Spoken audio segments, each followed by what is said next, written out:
Hello and welcome back to my workshop. In this video I'm going to be working with some pieces of Meranti. I have two circular discs that are 6 inches in diameter and between 2.5 and 3 inches tall. I also have two spindle blanks which are 2 inches square by 13 inches long. And the plan that I have for these pieces of Meranti is a matching set of bedside lamps. So I have an idea of a shape for these lamps. Meranti isn't very interesting grain wise, so to compensate for that I am going to use my spiraling tool to dress these lamps up to make them a bit more interesting to look at. I've had a little practice with the spiraling tool to see the different effects I can get depending on the angle I set the spiraling tool at, and I'm going to go for this angle that we have here. This is the number 2 mark on the tool rest that comes with the spiraling tool. I quite like the angle that those spirals are at. So the first thing we'll do is I'll rough the spindles to round and I'll bore the centre holes down through them. Once I have this roughed round, I'll be boring the centre hole down through the spindle using the Record Power long hole boring kit, which consists of a doubled drive centre, a hollow tail centre and a long boring bar. I'll be doing this process fairly quickly for these two spindles. If you want a more detailed explanation and demonstration as far as the steps to use this tool to bore a hole down a spindle, then check out the video for my beach lamp project, where I spend a good few minutes explaining the procedure for using this tool. If you're interested in that, check out that video quickly and then come back and you can see the rest of this project.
I have both spindle blanks now roughed around with the centre hole for the cable bored through them, and I've got this first one mounted between centres with outlines on the shape that I'm hoping to achieve.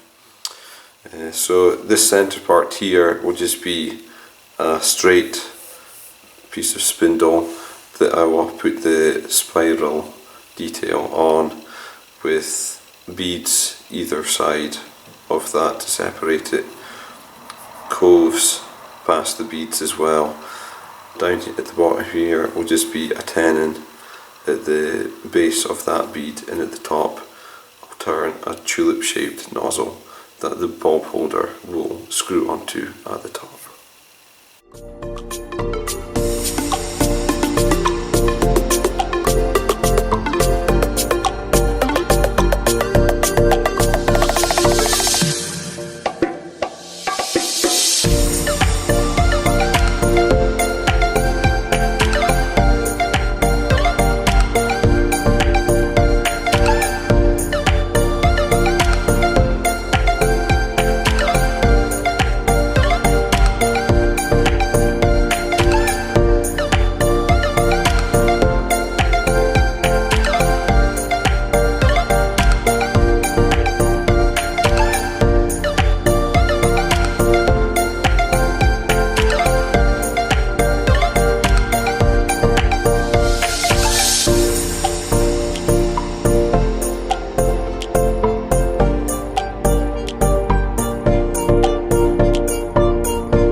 I finished turning the shape now, and I have the entire piece sanded up to 180 grit, ready to do the spiraling detail in here.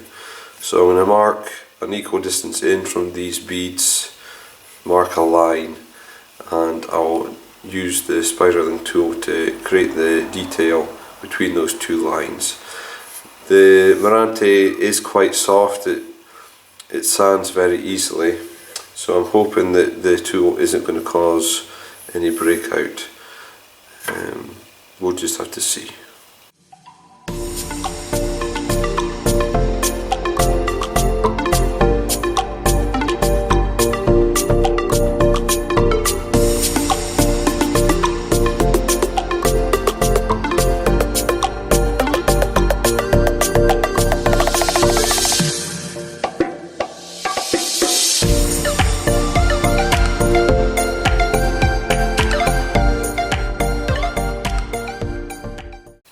You may have noticed in that last clip a bit of an oops moment where the spiraling tool jumped out of the grooves and dug in to the wood and chewed it up pretty well at one end of this spindle. The rest of it turned out quite nice, but there's nothing I can really do about that. So this was all done yesterday. Today I got another bit of Meranti, and I've turned a new spindle, and I've made it an inch shorter and slightly fatter than what this first one was, as looking at it the proportions were a bit off for the design that I was looking for. So this piece here is 12 inches, the actual decorative part is 11 inches, and it's about 10 mil thicker in diameter, which should help with the spiraling tool as well. So we'll get this one spiraled up and see how it turns out. Again, got the lathe speed set at around 500 RPM and the tool rest set just slightly above center height. Now introduce the tool very lightly to start with to make the first impressions in the wood that will be the guide for the rest of it. And I've put some very slight pencil marks either side so that I know where to start and where to finish.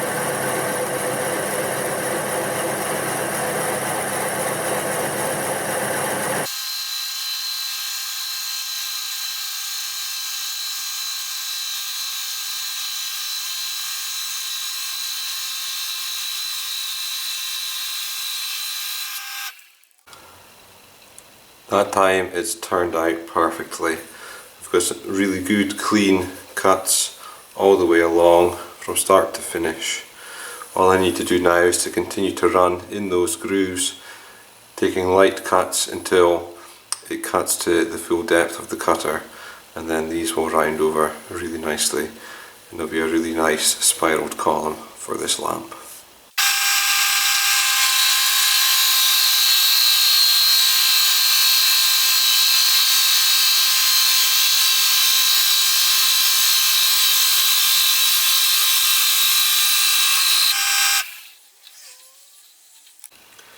It actually only took another 2 passes with the spiraling tool to get to the full depth of the cutter, and the wood has held up pretty well to it.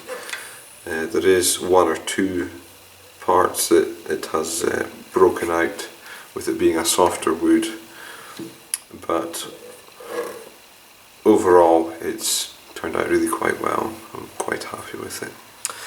I've sanded it up to 320. I'll add some oil to it now and wet sand the beads in the coves with 400 and 600 grit with the oil on it as well, and then we'll be ready to turn the second one.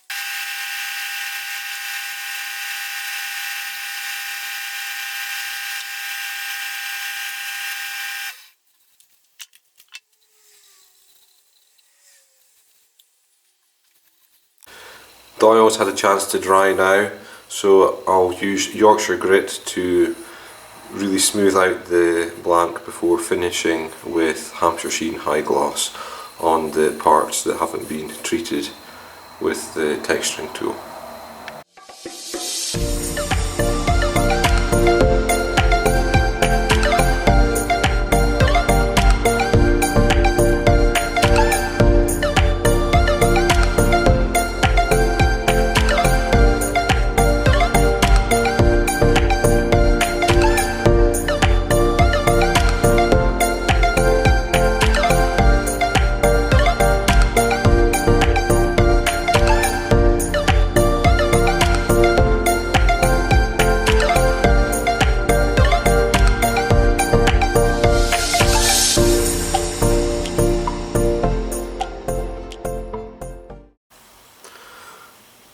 That's the blank now finished. The last thing we need to do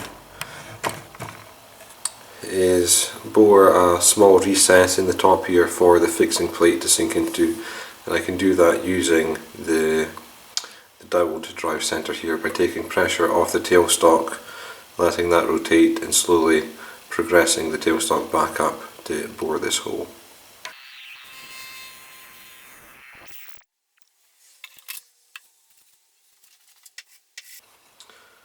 There we have the fixing plate sitting in the recess. This one is finished. I'll turn the second one and then we can have a look at turning the bases. I have both the spindles finished now and the fixing plates in place. Time to work on the bases. The battery died on the camera while I was turning the base of this, so sorry about that, but what I've done is turned the mortise, bored a hole through the base for the power cable to come out of, and finished the base with Yorkshire grit and Hampshire Sheen, ready now to do the actual shaping of the base.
The shaping of this lamp base is finished, so I'll let you see it now.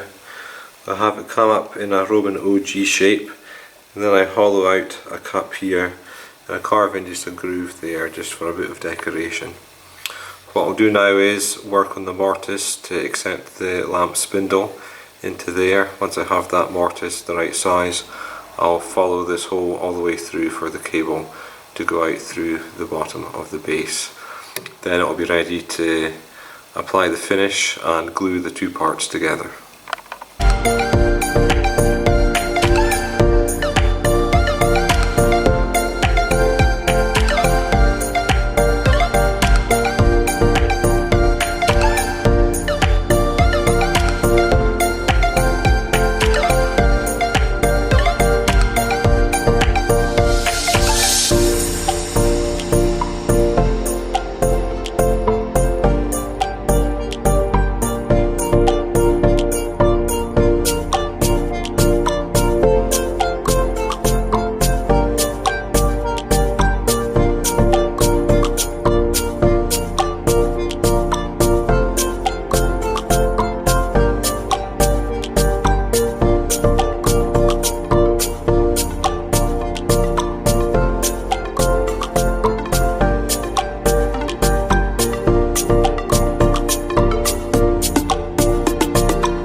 This base is now finished.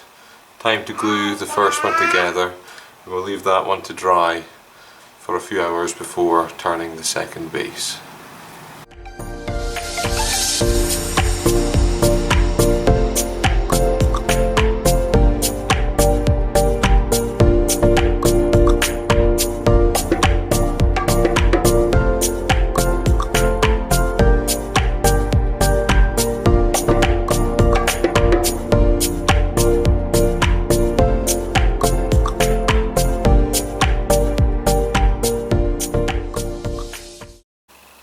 The first lamp is now finished and wired, minus the plug on the end of the cord.